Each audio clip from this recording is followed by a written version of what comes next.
ხშირად ცოტა ეშინიათ ხოლმე ხო სესიის და ფსიქოლოგების რაღაც წარმოუდგენიათ რომ უნდა წამოვწვე და მოუყვე მთელი ჩემი შაუბნელი მხარეები ყველას აძლევ კომუნიკაციას და არავის არ ტოვებ უყურადღებას ტელევიზიიდან წამოვედი YouTube-ზე და სხვა მხრივ დამინახავდნენ იმიტომ რომ ტელევიზია არის ძალიან დისტანცირებული თითქოს ამ სფეროში YouTube-ში ადამიანები უფრო მხარდამჭერები არიან. ბევრი მეგობარი დღემდე ნერვიულობს, რომ რაღაც მათთვის არაპრესტიჟულს ვაკეთებ. შენ ემოციურ ფონზე ეს მოქმედებს? და მე ის თვით კონტროლი მყავს ჩემში. საკმაოდ დიდი ზეწოლაც არის ფსიქოემოციური კუთხით და სწორედ მესმის. აი, შენი გამკლობის მექანიზმი მანდ რა არის? ფიზიკური დატვირთვა, ყველაზე კარგი საშუალება ჩემთვის შფოთის მოხსნის და მედიტაცია. თქვა და დამიწებ. მაშინ ამ თემასთან დაკავშირებით სწორედ პატარა საჩუქარი მიგიმზადა შემდეგ გადმოხსნა. თავიდან ცოტა გაუკვირდებათ, გაბრაზდებიან, მაგრამ აუცილებლად ყველა მიგიღებთ. სოციუმს ჩვენს გარშემო ჩვენ ვასწავლეთ, როგორები ვართ ჩვენ, როგორ გვეკომუნიკაციონი. მაგალითად, რომ გავთხოვთ, მე აღმოვაჩინე, რომ სხვისთვისაც უნდა მეკითხა, რისი ყურება უნდოდა ტელევიზორში. 25 წელს ზევით მოდის ის, რომ დედა და შვილის ურთიერთობას უბრუნდება ისე ეს კონტაქტი და ძალიან მაგარია. სესია შედგა. ძალიან.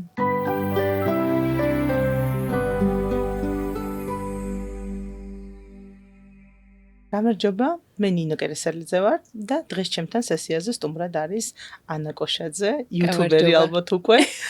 გამარჯობა. ძალიან მიხარია რომ მოხვედი ანა და როგორ ხარ? კარგად ძალიან და მიხარია რომ პირველი ეპიზოდი პირველი სტუმარი. ძალიან დიდი პატივია ჩემთვის. მე ძალიან მიყვარს ფსიქოლოგია და ფსიქოთერაპევტები. ასე რომ სიამოვნებით შენ სესიას მივყვები დღეს. ძალიან მიხარია და გულწრფელად როგორც კი დავიწყე ფიქრი, მინდოდა ისეთ ადამიანთან ერთად პირველ სესიაზე მოხვედრა, რომელმაც იცის ფსიქოლოგია რა არის, მოდის კონტაქტში ამ ყველაფერთან და რაც მთავარია თავისუფალია, იმიტომ რომ ადამიანის აი ამ კუთხით ჩვენება, მისი თავისუფლების გამოტანა, მგონია რომ ძალიან ძვირფასია, შეიძლება ესეც თქვა. ხო, ხშირად ცოტა ეშინიათ ხოლმე ხო სესიის და ფსიქოლოგების რაღაც წარმოუდგენიათ რომ უნდა წამოვწვე და მოუყვე მთელი ჩემი შაუბნელი მხარეები და ძალიან მაქვს და ამ დროს ხშირად არის ხოლმე და ძალიან არც თუ ისე მოდი ვიტყვი იშვიათად ამბობენ რომ ფსიქოლოგთან მისვლა რაღაც არ არის კომფორტული და კომფორტულთან ერთად თითქოს სტიგმატიზირებული და სწორედ აი ამ სესიის ფორმატით მინდა რომ ადამიანებს ვაჩვენოთ ეს რომ სესიაზე ყველაფერი ძალიან საინტერესო ხდება და მეც იგებს ადამიანი საკუთარ თავზე. კი და მე უკვე ეგ არის განვითარების საწყისი ხოლმე და ცვლილებების კარგი მიმართულებით. და სწორედ ამისთვის და ცვლილებებთან დაკავშირებით მინდოდა ზუსტად შენი ფოკუსში მოქცევა როგორც რეჰანის უკვე ახალი YouTube მოდი ესე ვიტყვი არხის ნაწილში, სადაც აბსოლუტურად სხვა რაკურსით მგონია რომ დაგინახეს ადამიანებმა. არ ვიცი, ალბათ შენ უფრო იცი, როგორც მაყურებელმა. კი, ძალიან შენი მაყურებელი ვარ. მე ტელევიზიიდან წამოვედი YouTube-ზე და სხვა მხრივ დამინახავდნენ, იმიტომ რომ ტელევიზია არის ძალიან დისტანცირებული, გაპრანჭული, ცუდი გაგებით, იმიტომ რომ რაღაცა ხელშესახები არ არის, ნაკლებად გულწრფელი. თითქოს რაღაც გაწერილია, როგორი უნდა იყოს რაღაც შაბლონით, ხო? კი, ზუსტად ეს არის მიზეზი, ცოტა დროის ჩამორჩენის ამბავში და YouTube-ი პირიქით, აი ძალიან ხელშესახებია, ძალიან ახლო ხარ მაყურებელთან. დიალოგი გვაქვს ხოლმე ჩემი ეპიზოდების ქვეშ, მე და ჩემ გამომწერებს. კომენტარებს და ყოველთვის როგორი დაკავშირებულია, ხოლმე შენი უკავშირები, რომ ყველას აძლევ კომუნიკაციას და არავის არ ტოვებ უყურადღებას. იცი რა, ძალიან სიამოვნებს. ვერ ვიტყოდი სოციალურ ქსელებში, იმიტომ რომ აი ხანდახან დრო არ მაქვს და თან სოციალურ ქსელებში ცოტა არგუმენტს მოკლებული ან კრიტიკა ხოლმე, ან აი ზედაპირული და ზერელია ეს ყველაფერი. YouTube-ის მაყურებელი აბსოლუტურად განსხვავებულია თუ გიყურებს. მოწონხარ, ან შეიძლება რაღაცები არ მოწონს შენში, მაგრამ ის კრიტიკაც არის კონსტრუქციული, დელიკატური, იშვიათად რო აი ჰეითერებს რო ეძახით. ხო, მე მგონი ჰეითერები არც გყავს ახლა რასაც უყურებ ხოლმე. კი, ხანდახან არის ხოლმე ნეგატიური კომენტარები, მაგრამ მაგრამ როგორც წესი, აი გამონაკლისების გარდა, ეგეც ჩარჩოების ფარგლებში და იმდენად სიამოვნებს მე ამ ადამიანებთან ინტერაქცია და საინტერესო ადამიანები არიან, თან აი ეგ მიხარია, რაღაც ვამაყობ ხოლმე ჩემი მაყურებლებით და გამომწერებით. ქუჩაშიც კი თუ ვინმე შემხვედრია და ესე უთქვამს, საინტერესო ტიპები არიან. კი, მე კომენტარებს მივყვები ხოლმე ხშირად, როცა უყურებ შენთან გადაცემას, მე აუცილებლად ვათვალიერებ კომენტარებს და იმდენად საინტერესოა ხოლმე უკავშირები, როგორცაც გაძლევენ, მაი მართლა შენიღა თქვი, რომ ძალიან კონსტრუქციული და თითქოს მიმართულია ხოლმე განვითარებაზე. და აი ყოველთვის ეგ მომხდა თვალში, რომ აი გაჩვენებენ რა არის უკეთესი, რა ჯობია, რომ ხელი შეგიწყონ თითქოს და ეგ ძალიან კარგი ამბავია რა მგონია, რომ კი, სიამოვნებთ შენთან ერთად რაღაც უკეთესის შექმნა და კეთება, თითქოს მონაწილეები ხდებიან და მე თვითონაც ამის ნაწილად გრძნობენ თავს და აი საკმაოდ მჭიდრო ის იქმნება ხოლმე საზოგადოება თუ ხო community ამ სიტყვას გამოვიყენებ და მე ხარია აი გეთახოვე მაგაში ზუსტად მიუხედავად იმისა რომ ეს არის სესიის პირველი პოდკასტი და პირველი ჩაწერა მაინც ამას გრძნობ უკვე რომ თითქოს ამ სფეროში YouTube-ში ადამიანები უფრო მხარდამჭერები არიან და ბევრად იგრძნობა ეს ვიდრე სოციალურ სხვა გარემოში, სხვა ურთიერთობებში და აი ეს საპორტი და მხარდაჭერა ჩემთვისაც პირადად იმდენად ემოციური იყო თავიდან რამოდენიმე YouTuber-ს რო ვესაუბრე რომ ვიწყებ ამას და ამ ხელ მხარდაჭერა წამოვიდა რომ მეც მქონდა ეს რომ მარტო არ ვარ და როგორი მნიშვნელოვანი ემოცია ეგ. ჩვენ მეორე არხიც გვაქვს რეჰანი cooking და იქ კიდე ნაკლები გამომწერი იყო და რამდენიმე ესეთ YouTubers და ადამიანს რო ველაპარაკე და დავპატიჟე, აი ცოტა მორიდებით დავპატიჟე, რომ აი ვიცი რომ დრო არ გაქვს და სიამოვნებით რომ მოვიდნენ. ისეთი მადლიერების შეგრძნება მქონდა მეც, ისეთი. ხო, აი ძალიან დასაფასებელია და ეგეც არის, ხო, ერთმანეთის დახმარება ძალიან მნიშვნელოვანია და დიდია, კი. შენი ხლა ახსენე, შენი არხი და უკვე არხის ცოტა შიგთავს მინდა აქცენტი გავაკეთო. კვება და გოგონა. გოგონა რომელიც იკვებება, მოდი ესე ვიტყვი. როგორია ახლა ეს სოციუმში? როგორ გზნობ ამ კუთხით თავს, რომ შენი კონტენტი მეტნაკლებად განსხვავებულია, თითქოს არ დამახასიათებელი და ველოდებით უფრო გრანდიოზული, ასე ვთქვათ, გაბარიტების ადამიანს მოდი ესე ვიტყვი, უფრო ჭამაზე მოწყურებულს და ხოლმე ეს გოგო ესეთი გამხდარი უნდა იყოს და ამდენს ჭამდეს. ხო, და შენ როგორ გზნობ ამ დროს თავს, რომ მოდ ცოტა შორიდან მოული, რატომ ეს შინაარსი, რატომ გავაკეთეთ, ხო და არხი რატო წავიყვანეთ ამ მიმართულებით და ზოგადად მანდიდან რატო დავიწყეთ. მე და ჩემ პარტნიორს შაბათ-კვირას დასვენების დღეებში სამსახურის გარდა ძალიან გვიყვარდა აი ამის კეთება, რასაც ახლა რეჰანზე ვიღებთ. ანუ ქალაქ გარეთ გავდიოდით, შეიძლებოდა რაღაც ახალი ადგილი გვენახა და თან აუცილებლად მოვიძიებდით ხოლმე, სად შეიძლება გემრიელად ჭამოთ, თან საინტერესო ადგილი სად არის, ძალიან გვიყვარს ღვინო, ლუდი და ეს გასტრონომის მიმართულება და რადგან მუშაობდით, როდესაც არხი დავიწყეთ მაგ პერიოდში, შაბათ-კვირას კიდე რაღაც ისეთის კეთება, რაც რთულ სამუშაოსთან არის დაკავშირებული, ხო, გამოვიცეთ და მოდი აი რასაც ვაკეთებთ, გადავიღოთო და ამიტომ აღმოჩნდა ეს ჭამა ჩემ კონტენტად და ძალიან სწორად. ჩემ ბევრი მეგობარი დღემდე ნერვიულობს, რომ რაღაც მათთვის არაპრესტიჟულს ვაკეთებ. იმიტომ რომ აი კამერის წინ ჭამა რა არის, მაგრამ სოციუმის გავლენაც იგი არის შენთან მიმართებაში. შენ ემოციურ ფონზე ეს მოქმედებს? შეიძლება ოდნავ კი, მაგრამ არა იმდენად, რომ რაღაც მომენტში გავჩერებულიყავი, ან მეფიქრა, რომ ღირს თუ არა. ძალიან მიხარია. ხო, არა, ძალიან კარგი მესიჯია ეგ, რომ არ უნდა გაჩერდე იმასთან, რასთანაც კონტაქტში მოდიხარ დიდი სიყვარულით, რამე. კი, შენ თუ მოგწონს და გჯერა, არ უნდა გაჩერდე. ამ ყველაფერს აქვს მეორე მხარეც. არ არის მარტო ჭამა. აქ არის აი ბევრი საინტერესო ადამიანთან ურთიერთობა და მათი გაცნობა მაყურებლისთვის და ეს ადამიანები არიან როგორი ადამიანები, იცი, აი რეგიონში შიშველი ხელებით შრომობენ, იმიტომ რომ ძალიან რთულია. თბილისში ბევრად მარტივია რაღაცების კეთება, ხო? რეგიონის სიუჟეტები როცა გაქვს საოცრება ხდება ხოლმე, რომ აი ჯერთი სინემატიკ გადაღება, რომელიც სასწაულად ამაზია და ლაშას დამსახურება. და ლაშას ველოდებით რომ ნახავთ 20,000 ფოლოვერზე. და ნამდვილად ძალიან საინტერესო იქნება ეს უკვე კადრს წინ რომ ნახოთ ლაშაც და ეს აქტივობაც და ნამდვილად აი ეს როცა ჩადიხართ და რეგიონებში ადამიანებს ხედავთ ძალიან გულწრფელი ემოცია მოდის მათგანაც. ძალიან ღიაობა, ძალიან მზაობა. კი, ეს ადამიანები არიან, ვინც აი ბევრი დაბრკოლების მიუხედავად ცდილობენ რაღაც ახალი შექმნან. რა თქმა უნდა, პირველ რიგში საკუთარი თავისთვის, ოჯახებისთვის, მაგრამ ამას მოსდევს დიდი სამოქალაქო პასუხისმგებლობა იმის, რომ აცოცხლებენ იქაურ ადგილებს, ასაქმებენ სხვებს.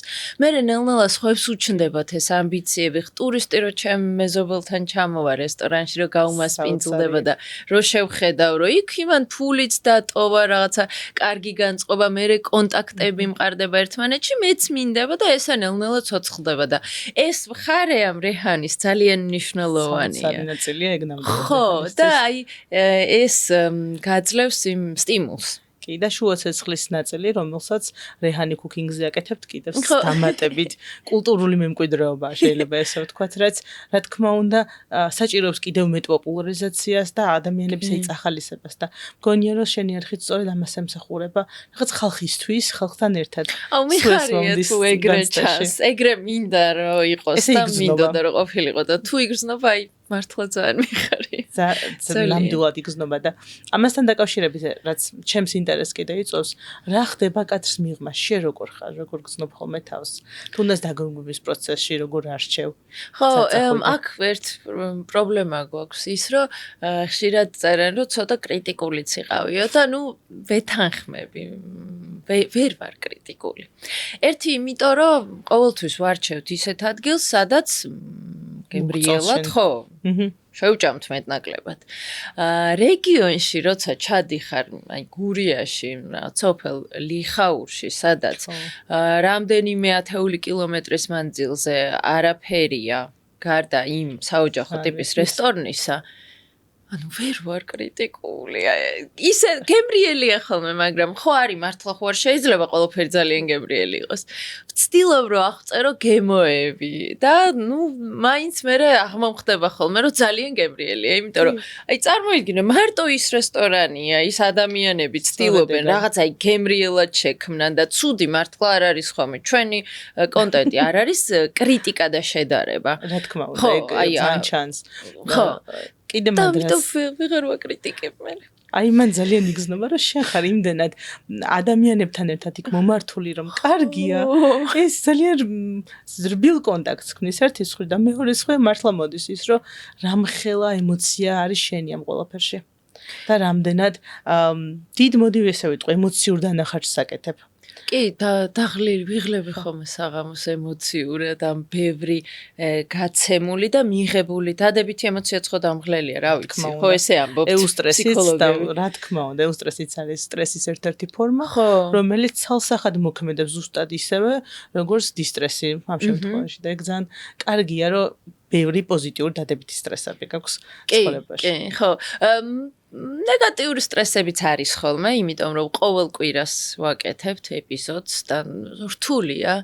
იქ შეთანხმება, ვიღაცას არ სცალია რაღაც გამოხტება და არ ჩაგვიგდია არც ერთი კვირა. ერთხელ შარშან დეკემბერში რა ამბებიც ხდებოდა კი გახსოვს, მაგის გამო ხო უბრალოდ არ დავდეთ ეპიზოდი, თორე სხვა არ ჩაგვიგდია და ნუ აი ამ ყველაფერზე ისე ვიხარჯები და ვნერვიულობ, რომ ნუ მე ლაშა მეუბნება ხოლმე, რომ იგაჭაღარავდები, არა უშავს. ვინ გაკონტროლებს მაგას ამას ხოლმე და მე ის თვით კონტროლი მყავს ჩემში. რაღაც მოყვება თითქოს. სწორედ ამ ნაწილზე მინდა პატარა აქცენტი გავაკეთო. შენს გამოცდილებას რო გადახედო ცხოვრების საულს, რა არის ესეთი რთული ეპიზოდი? თუ შეგიძლია გაგვიზიარო, რომელმაც ყველაზე მეტად გაგზარდა, რამაც შენი ცხოვრება შეიძლება რადიკალურადაც შეცვალა. ხო, ეს იყო, ნუ პირად ცხოვრებაში რაღაც ცვლილებები, რაც მივხვდი, რომ პასუხისმგებლობა მე უნდა ამეღო და მე შემეცვალა ჩემი ცხოვრება და რაღაც მომენტში თვითონ ხასიათიც კი შემეცვალა ამ პასუხისმგებლობის აღების და ცვლილებების მერე. და მეორე ალბათ ეს, როდესაც გადავწყვიტე, რომ თვით დასაქმებული გამხდარიყავი მთლიანად. ძალიან რთულია, ხო აქვს დადებითი მხარე და რაღაც კარგად ხედავთ ხოლმე კარგ ფერებში, მაგრამ უარყოფითი მხარე აქვს ის, რომ არის ძალიან დიდი პასუხისმგებლობა და სტრესი. შენ როდესაც დასაქმებული ხარ დიდ ორგანიზაციაში 6 საათზე რო გამოდიხარ, მესმის იქ შეიძლება კი მაინც ვიღაცამ საქმიანი ზარი გააკეთოს, რაღაცაზე იდარდო, მაგრამ ეს არ არის ის სტრესი, რაც არის თვით დასაქმებულობის დროს. 24/7. კი, ანუ მუდმივად მუშაობ, თავში მუდმივად გეფიქრება, რა შეიძლება გააუმჯობესო, რა უნდა შეცვალო, რა გაქვს გასაკეთებელი და ამანაც ხო შემცვალა გამზარდა ალბათ. ხო. გამზარდა იმას კი არ ვამბობ პიროვნულად. აი ასაკობრივად კი ვიგრძენი. თითქოს რაღაცა სიმღერაც მეტი მოქცა შეიძლება საკუთარ თავთან. შეიძლება და მეტი შფოთვით. ძალიან ფოთვარე გავდი. რა თქმა უნდა, როდესაც ყველაფერი შენი პასუხისმგებლობის ქვეშ მოდის, ბუნებრივია, რომ მან საკმაოდ დიდი ზეწოლაც არის ფსიქოემოციური კუთხით და სწორედ მესმის ეგ. აი, შენი გამკლობის მექანიზმი მან რა არის? რას აკეთებ, რომ შენი შფოთვა ცოტა შეცვალო, თუ ცვლი ხოლმე საერთოდ? კი, სხვა გზა არ მაქვს ხოლმე, იმიტომ რომ შეიძლება ისეთი შფოთვა მქონდეს, რაღაცა უნდა უშველო. და ვარჯიში, ფიზიკური დატვირთვა, ყველაზე კარგი საშუალება ჩემთვის შფოთის მოხსნის და მედიტაცია. ხო, აი რაღაც YouTube-ში პირდაპირ რაღაცას მოძებნი ხოლმე და ჩავთავ და მშველის სუნთქვა და დამწებ. მე მინდა რომ მაშინ ამ თემასთან დაკავშირებით სწორედ პატარა საჩუქარი მოგიმზადა შემდეგ გადმოგცემ. ეს არის Arothera Space Box-ი და მინდა რომ გთხოვ რომ გახსნა. კი, რა თქმა უნდა, ეს არის ჩემს მიერ შექმნილი მხოლოდ შენთვის გაკეთებული ბოქსი და თითოეულ ადამიანზე ინდივიდუალურად კეთდება. აუ რა კარგია. და QR კოდს როცა დაასკანერებ, გექნება შენი მედიტაციის მუსიკაც. მე ხუმრები. კონკრეტულად შენზე შექმნილი არავის სხვისთვის. ხო, რა ხან მედიტაცია ახსენე ხა შენ? არ იყო შეთანხმებული ეს, არ ვკითხავს მანამდე არაფერი საერთოდ ნინოს. და აქ არის ხელნაკეთი ჩხირები, რომელიც მზადდება საქართველოში, ბევრი ქვეყნიდან ჩამოტანილი ჩაის ნაკრები, რომელიც სამედიტაციო ნაკრებია ზუსტად. და ნინო, ძალიან დიდი მადლობა. ძალიან დაემთხვა ეხლა და ძალიან მიხარია. და ყველაზე მთავარი არის სანთელი, რომელიც წვის დროს გადაიქცევა ტანის ლოსიონად. და ეს არის დამატენიანებელი ლოსიონი ორგანული 100%-ით, არიტესტება არც ცხოველებზე. ანუ ამას რო წაუკიდებ, ცოტა წაუკიდებ და დაწვავ, არის კანის ლოსიონი, რომელიც საოცრება. ძალიან კაი. აი, ამის შეკვეთა ესე შეიძლება და ჩემი მეგობრებისთვის საჩუქრად შემიძლია. ინდივიდუალურად კითხვას ავსებენ ფსიქოთერაპიულ კითხვას. კითხვის შემდგომ მე მომდის ინფორმაცია და თვითზრუნის ბოქსი კეთდება, სადაც აი ადამიანი მარტო არ რჩება და მედიტაციისთვის არის ხოლმე ყველაზე კარგი. სწორედ ამ ესე ვთქვათ, ფუნქციით შევაგავაკეთეთ თავიდანვე, რომ როცა მედიტირებ, მჭირდება რაღაც მელოდია, მჭირდება კარგი სურნელოვანი სანთელი, რომელიც არ იქნება პარაფინით სავსე. მჭირდება რაღაცა კონტაქტი კანთან და აი ეს ბოქსის იდეა სწორედ ეგ იყო. იდეური ეს ბარათები რა არის, ეს არის ბარათები, რომ კითხო რაღაცები შენ თავს. რა მოგივიდა პირველი კითხვაში? რომელი ჩვევები მეხმარება ყოველდღიურ კეთილდღეობაში და რომლები მაბრკოლებს? ფოთვა მაბრკოლებს? რა გეხმარება? ორგანიზებულობა ალბათ და შრომის უნარი და ფოთვა მაბრკოლებს. რომ არ იყოს ფოთვა რა იქნებოდა? უფრო შვიდად გავაკეთებდი ყველაფერს. როგორც კი მშვიდდები ხოლმე და აი თუნდაც ამ მედიტაციის ვარჯიშის მომენტებს ვრთავ. მე ხო იცი აი თავისით მოდის რაღაცები, გადაწყვეტილებებიც, სხვების გადაწყვეტილებებიც აი ლაგდება. კი. მე სულ ამბობ ხოლმე რომ ფოთვა ერთის მხრივ არის ძალიან კარგი დამხმარე მექანიზმი. ტყუილ არ მოდის, ტყუილ არ ჩდება და რაღაცას ცვლის, თითქოს გაცნობიერებაში ეხმარება. ხო არ გაქვს შენ ესე დანახული უკვე რა არის ბენეფიტი სარგებელი შენთან მიმართებაში შფოთვით. რას იღებ ხოლმე? არ ვიცი, შეიძლება პროკრასტინაცია თუ რა ქვია, საქმის გადადებას აღარ ვიწყებ.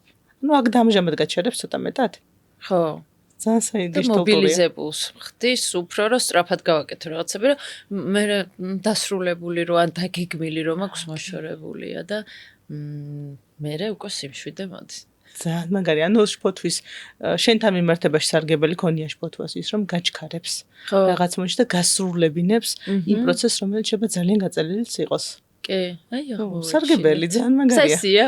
ზუსტად სესიის ნაწილი. ეხა ეს სარგებელი რო დავინახე, უფრო მარტივია ჩემთვის შფოთვის, ხო, მოშორება, მართვა, ხო? მართვა, გამკლავება იმ ემოციასთან, ხო, თუ შფოთვა ძლიერია, ამ შემთხვევაში შეიძლება სუნთქვის ვარჯიშიც გააკეთო რამოდენიმე ეს ცხვირით შესუნთქვა და პირით ამოსუნთქვა რაც არის. ხო. და დაკვირვება, ხო? დაკვირვება სხეულზე. სხეულთან რა ხდება მის შიგნით. და სწორედ აი ამ დროს ახლა რაც ჩვენ გააცნობიერდა და დაინახე რომ ეს არის დაჯმაჩქარებელი პროცესი და დაასრულო თითქოს ტასკი, მოდი ესე ვიტყვი. გაძლევს ის საშუალებას რომ ეს პროცესები უფრო დაალაგო დროსთან ერთად. მაგალითად, უკვე გაწერო რომ რამდენ ხანში დაასრულო და შფოთვა აღარ აღმოცენდება იქ. ან მართოდ და იცოდე რომ აი ამის მერე ამას ვაკეთებ. და ეგეც დამხმარე მექანიზმია ხოლმე და ძალიან მიხარია რაღაცა პირველ სესიაზე სესია შედგა. ძალიან მაგარი დამთხვევაა თან ამ ყველაფრის მადლობა. მინდოდა რომ რაღაცა ჩაწერის ბოლოს ასე ვთქვათ გადმომეცა, მაგრამ იმდენად შენ ახსენე მედიტაცია და ეს მდგომარეობა რომ აი ზუსტად მასზე ორიენტირებულია და სწორედ მაგბოქსთან მიმართებაშიც არის ხოლმე რომ დიდი ხანი ვიძიებდი, დიდი ხანი ვეძებდი როგორ გამეკეთებინა და რა იქნებოდა ზუსტად ადამიანის კეთილდღეობაზე მიმართული. და მგონია რომ ეს რაღაცა თითქოს საერთოა ჩემსა და შენ შორის, რომ ადამიანები შემოუყვავს ძალიან დიდი დოზით, სასიამოვნოობით შეიძლება ჩვენს ცხოვრებაში. და ამ კუთხით მინდა რომ ეს ჩაგეკითხო ესე ვთქვათ, შენ და შენი სოციუმი. როგორ ხარ სოციუმთან მიმართებაში? რამდენად გაქვს ხოლმე საშუალება რომ გამოხატო მთლიანად საკუთარი თავი? თუ გაქვს ხოლმე მაინც რომ მოდი ჯობია ეს არ თქვა და გავჩერდე და შევიკავ. ბოლო დროს, ბოლო რამდენიმე წელია, ბევრად უფრო მოვდუნდი მაგ თვალსაზრისით. ადრე ვიყავი ტიპიური people pleaser-ი. ძალიან მესმის. და ნუ რა თქმა უნდა, ამაყი ოჯახის წევრები და მშობლები რომ ანა ყველას უყვარს. და რატო უყვარს? ხო, აუცილებლად მაშინ უყვარხარ ყველას რანაირად და უყვარდე.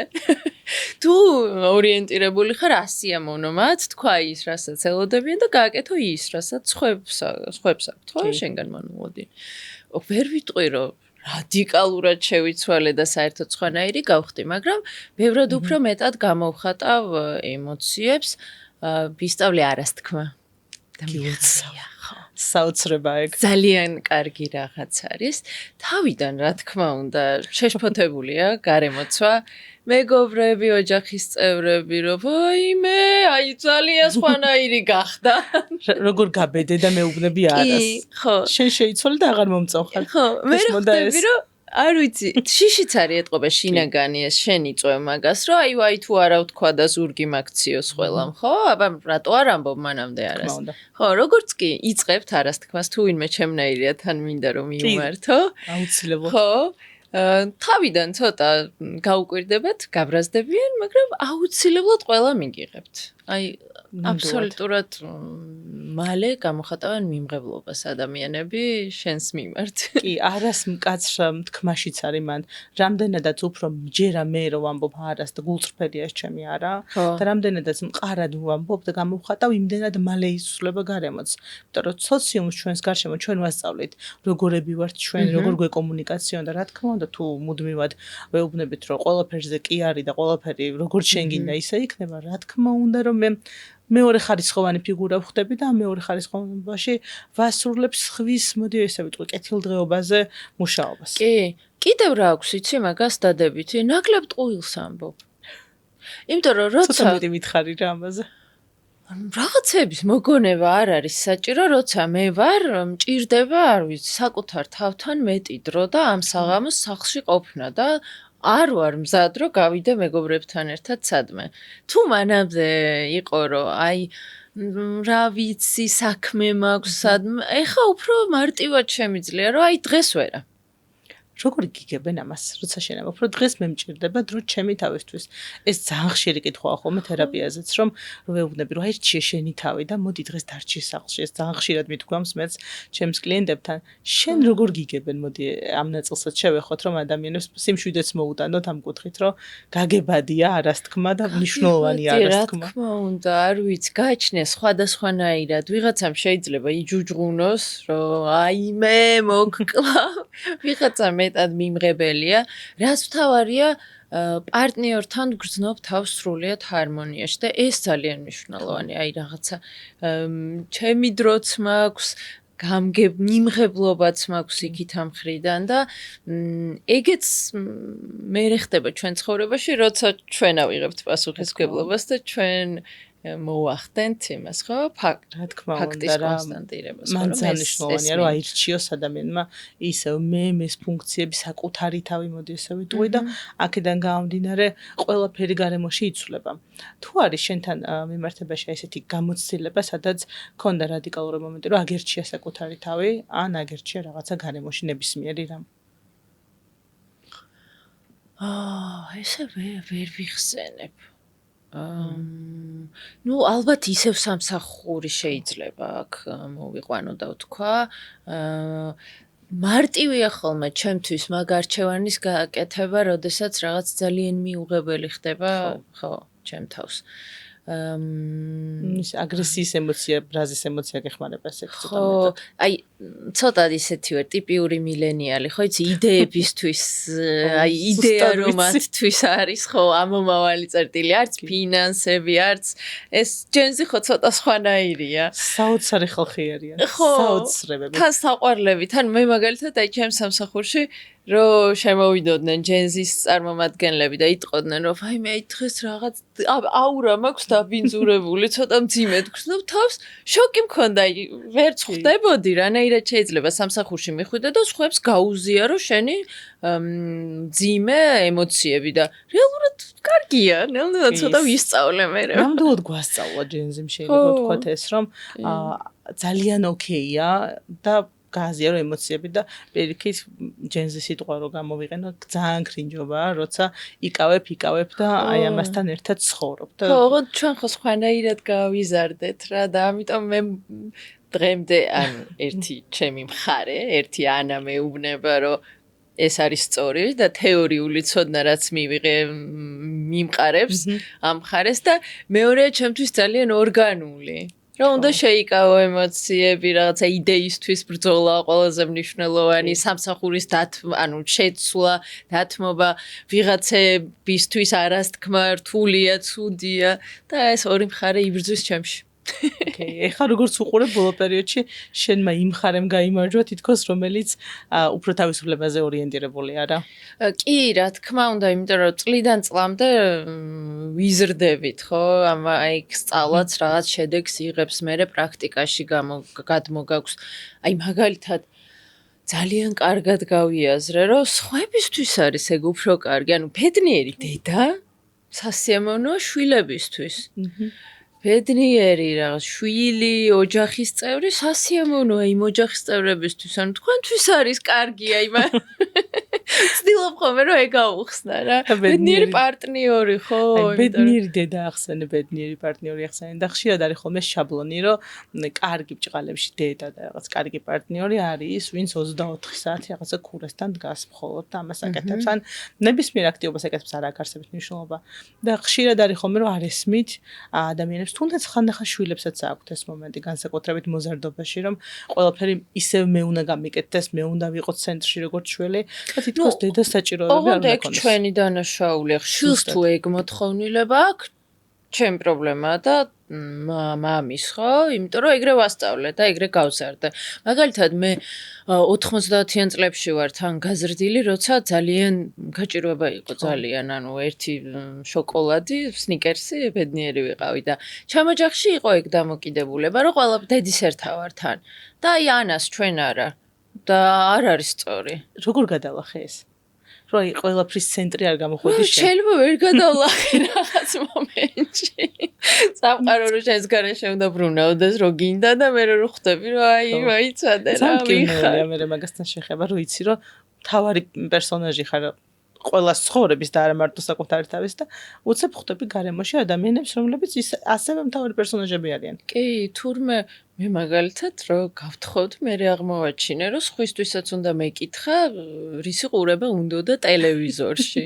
აი, ძალიან ცუდია და ამიტომ ჩემს შვილებს ვცდილობ რომ ეგ არ ქონდეთ. ანუ ყველაფერს რაღაცა ვჭამთ ერთად.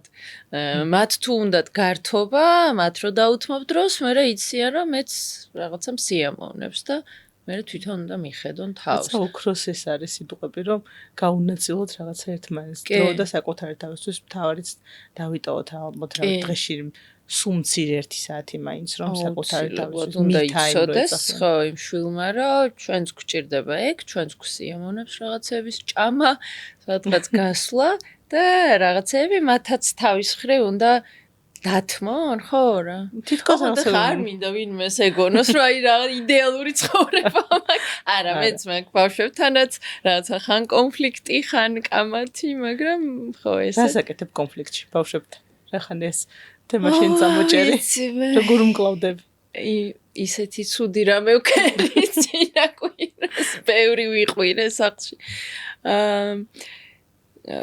ну თუ ჩემი დანაშაულია ხოლმე აუცილებლად მე ვცდილობ რომ ველაპარაკო და ხო ბოდიშიც მოუხადო ძალიან რთულია თინეიჯერების ხასიათების მიღება რა და მიმღებლობა ხო გეუბნებ თეორიულად ვიცი რომ მათ ტვინში რა ხდება რომ უნდა მოусმინო და ასე შემდეგ მაგრამ რაღაც მომენტში გავჭედავ ხოლმე რომ ეხლა ერთი წუთით მეც ვარ აქ ხო არ გონიათ რომ თქვენ კარზე კაკუნი და მე სტანდარტული ალბათ რასაც ყველა ამბობს ჩემ დროს თქვენ რა იცით მე როგორ გავიზარდე ვინმე კითხებოდა ამდენს და ნუ მე რაღაცა ვცდილობთ ხოლმე მოკლედ რომ ვილაპარაკოთ რა ამაზე მინდა რომ მათი ემოციებიც თავისუფლად იყვნენ მოკლედ ჩემთან და აი ნებისმიერი ბრაზი ჩემზე იქნება თუ სხვაზე გამიზიარონ. ხარ შენის დედა ვისთანაც შეიძლება პრობლემით მოვიდეს თავისშვილი. კი,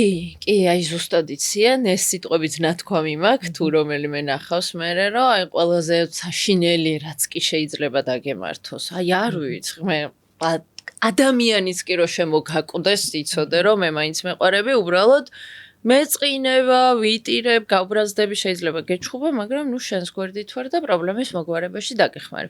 მე მგონია რომ ხო ეგ არის აუცილებელი რა. ხო. და ეგ არის ერთადერთი საყრდენი თერაპიული კუთხითაც რომ ვთქვათ, რაც დედის და შვილის ურთიერთობას აძლიერებს კიდევ უფრო მეტად, რომ რაც არ უნდა მოხდეს მიაქვარ. ხო.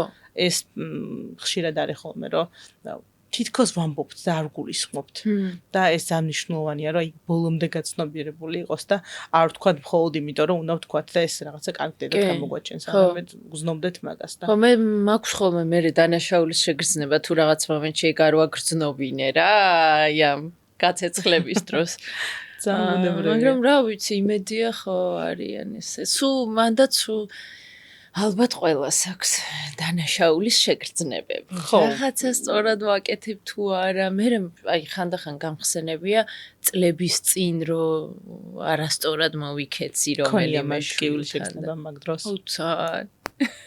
ყველაზე საშინელება გგონია რომ გამოუსწორებელია, იმიტომ რომ იმდენი წელია გასული.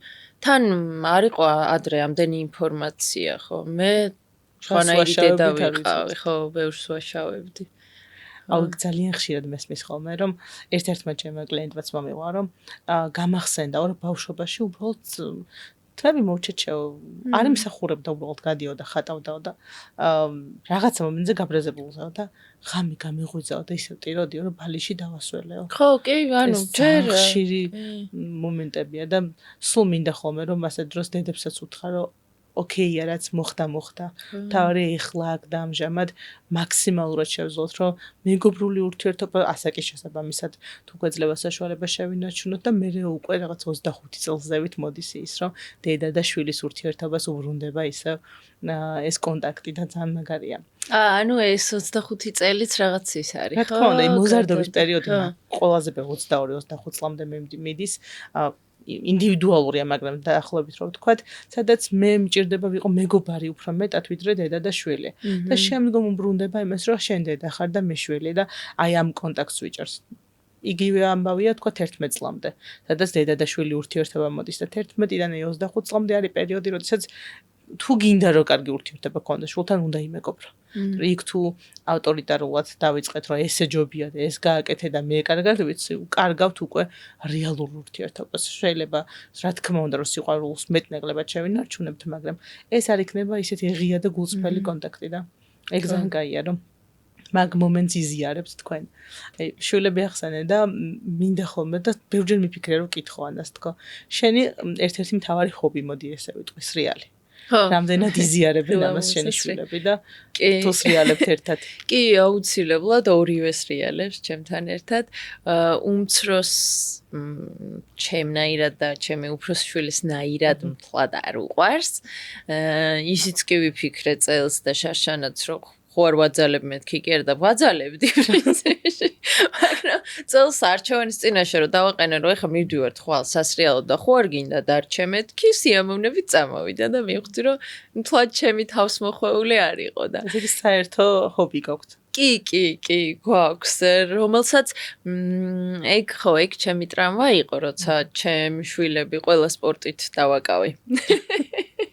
მე მაკლდა ბავშვობაში, ველოსიპედიც კი არ მყავდა, ეგ მაგ ჩარჩენილი, რომ კიცერს მოიტეხო დედა ჩემი მეუნა და ხო, არ მიყიდეს და მე ვუყიდე ყველაფერი და მე დავიწყე ასაკში მაგ ყველაფრის სწავლა. თხილამურზე სრიალიც ასაკში ვისწავლე, რაღაც ჩოგბურთის თამაშიც და ხო, ერთად ვსწავლობთ მოკლედ პარალელურ რეჟიმში. ჩემი უფროსი შვილი ძალიან ბედნიერია, რომ ჩემზე კარგად სრიალებს, ჩემზე კარგად ცურავს.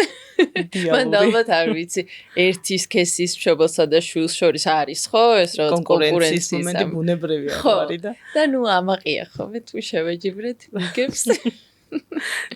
მგონია რომ შენც ამაყი ხარ მაგ დროს არა? ხო, ნუ ეხლა რა თქმა უნდა.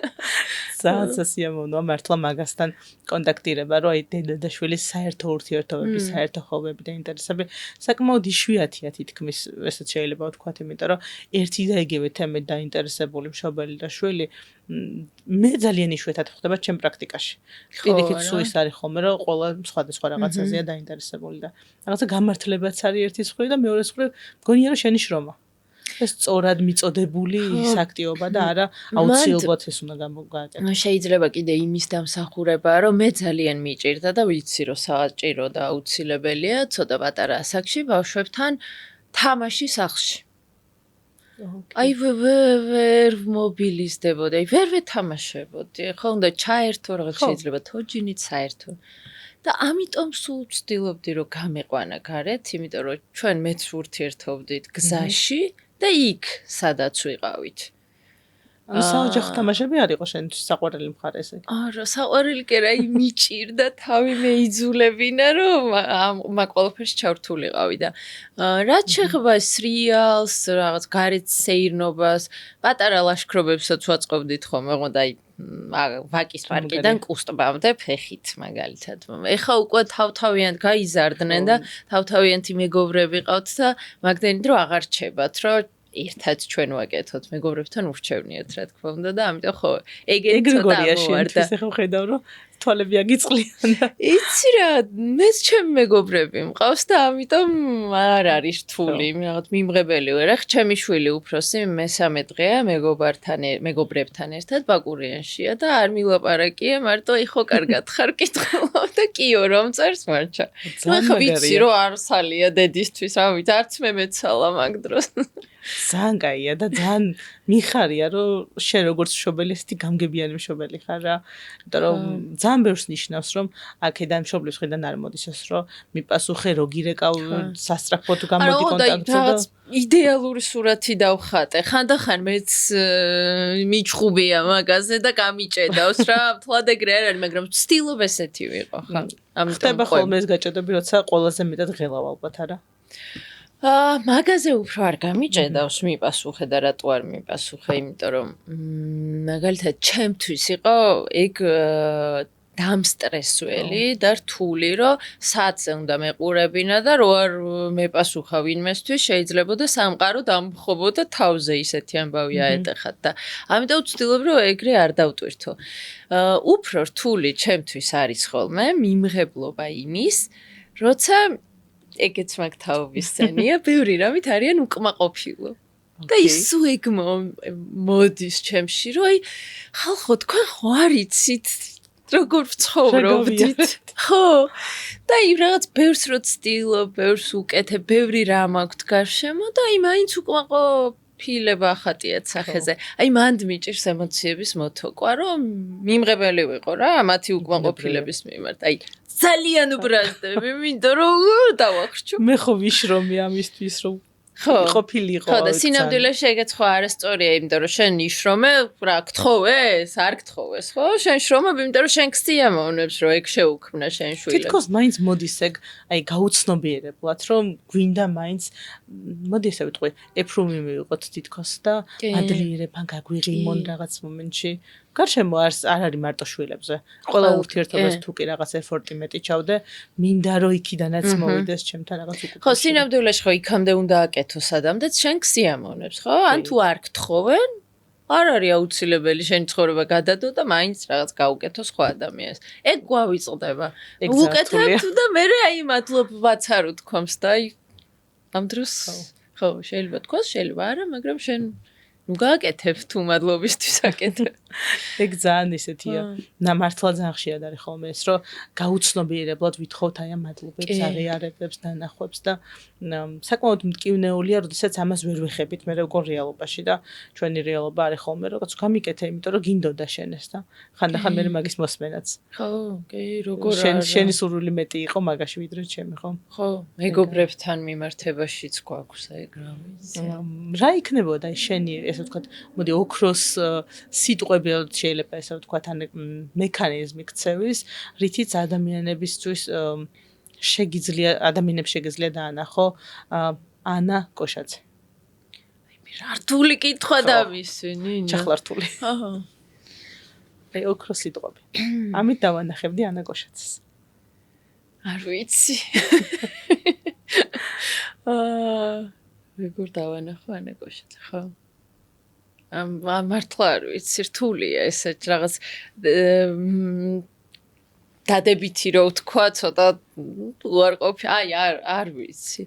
მე ერთადერთი შემიძლია აი ანა კოშაძის გამოცდილებიდან თქვა, რომ თავისუფლების პოვნა საკუთარ თავში და პასუხისმგებლობის აღება ბევრად უფრო ბედნიერს ხდის და რაღაც მომენტში ხო თუ ამას მივაღწევთ და მიაღწევენ, კარგი იქნება და დანარჩენ ვცდილობ რომ ისე ვიცხოვრო რა, სიამოვნებები არ დავკარგო საკუთარი, ხო? კი. მიუხედავად ამ ჩემი გვერდითი იმის შფოთვის. არა, მოშტო რომ ძალიან ხელშემწყობიც ყოფილა ეს შფოთვა. ხო. იდეალური ამბავი. ძალიან მიხარია ეგ. და ჩვენ ზოგადად საქართველოში რაც ხდება დღეს, მანდ კიდევ მნიშვნელოვანია რა, იცი რომ გავიაზროთ, რომ მეტი სამოქალაქო პასუხისმგებლობა გქონდეს და გავიაზროთ, რომ სხვებიც ცხოვრობენ ჩვენს გარეთ, ანუ რაღაც სხვების პატივისცემა ქუჩაში, ხო? ხო, ეგ გვაკლია რა, ერთს აი ძალიან გვაკლია და ეგ მგონია რომ თაობების გამოცვლაც უნდა, მაგრამ თუ ცოტა ჩავიხედავთ საკუთარ თავში და მაგაზე ვიფიქრებთ, უკეთესობისკენ შევცვლით ჩვენ ქვეყანას. გვაქვს თან მაგის პოტენცია. იდეალური ქვეყანა გვაქვს, თუ კი იდეალურად მოვიქცევით ჩვენც და არის მართლა მაგის რესურსი და რაც ყველაზე მთავარი არის აი თაობები ახსენე შენ და სწორედ წლები უნდა და წლები ჭირდება, თუნდაც იმის გაცნობიერებას, აი დნმ-ის დონემდე რომ დავიდეს ადამიანის, რომ ძალიან ოკეია, რომ მქონდეს ემოციები, გამოვხატავდე, ვამბობდე, ვაჟღერებდე და ეს არ იყოს რაღაცა გვერდიდან დანახული თითოეულ ადამიანის მიერ გაკეთებული აქტივობისავით. და ეგ ძალიან კარგი რამეა. ძალიან დიდი მადლობა. ვიცხოვროთ საკუთარი ცხოვრებით რა, რაცა ხო, ავირჩიოთ ჩვენი თავი. ხო, მგონი ეგეც მანდარი. ერთი ნაწილია. უმიხარია ანა რომ მოხვედი ჩვენთან სესიის პირველი სტუმარი იყავი და ძალიან სასიამოვნოა შენთან საუბარი მართლა და ძალიან მინდა რომ ვინც გვისმენს და გვიყურებს მათაც უთხრა რომ თუ კი თქვენ იცანით რაღაც მომენტებში და სიტუაციებში თქვენი თავი აი ამ ჩვენს დიალოგში, მაშინ თქვენი სესიაც დაწყებულია და შემდეგ შეხვედრამდე. მადლობა. მადლობა.